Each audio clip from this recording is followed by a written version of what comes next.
Are your workplace practices outdated, and how would you even know it if they were? What effect do you think that has on your ability to attract and retain top talent?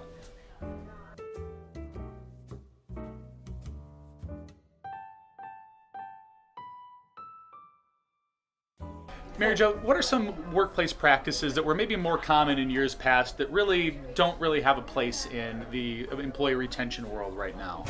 Well, there are examples of things like dress code. Certainly years ago, requiring a suit and tie or pantyhose really was the norm. Nowadays, it's much more common to have casual dress codes or dress for your day arrangements.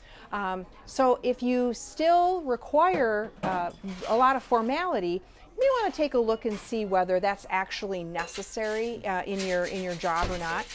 Rigid workday schedules, got to start at 8, got to work till 5, lack of flexibility. Those kinds of things have sort of gone by the wayside because many employees want or need a lot more flexibility.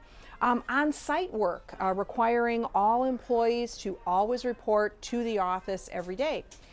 Now, realistically, a lot of employees can work remotely some of the time or all the time. Another one might be requiring everybody to work full-time. There are many employees now that either want or need to work less than a full-time schedule, and some of them want to enjoy a graduated retirement, meaning they really don't want to just keep working full-time.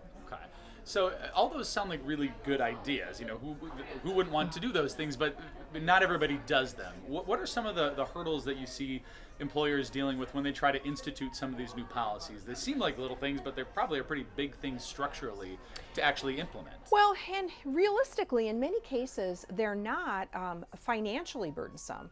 It has more to do with the culture of the organization.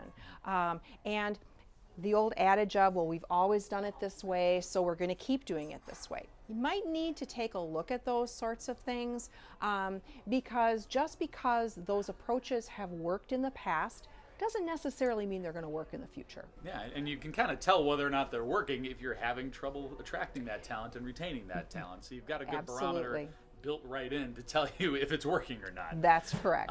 How would you recommend an employer begin to sort of reassess their practices so that they can really do the best they can in terms of retention? Well, certainly they can do things like employee satisfaction surveys, engagement surveys. They can simply ask their employees. They certainly can ask individuals that are either leaving the organization, why they are leaving, or applicants that they may have offered positions to but have turned them down. You know, what were the factors? And if some of these practices repeatedly are seen as some of the factors, they might be worth looking at. Okay, good deal. Well, thank you for sharing all that, Mary Jo. Really, all this, builds up to how to make your workplace just a really great place to work. Houseman, thankfully, has worked very hard at becoming a great place to work, and we want to share what we've learned with you. So, if you click on the link at the bottom of this post right here, you'll find a link to the ebook that we put together, How to Achieve a Great Place to Work. So if you click on that, there's going to be some really great actionable steps that you can take to make your place a better place to be. So thank you again, Mary Jo, for coming by. It was a pleasure talking with you here. Thanks, Cheers. David. Everybody Cheers. stop by Avenue Club. It's a great place.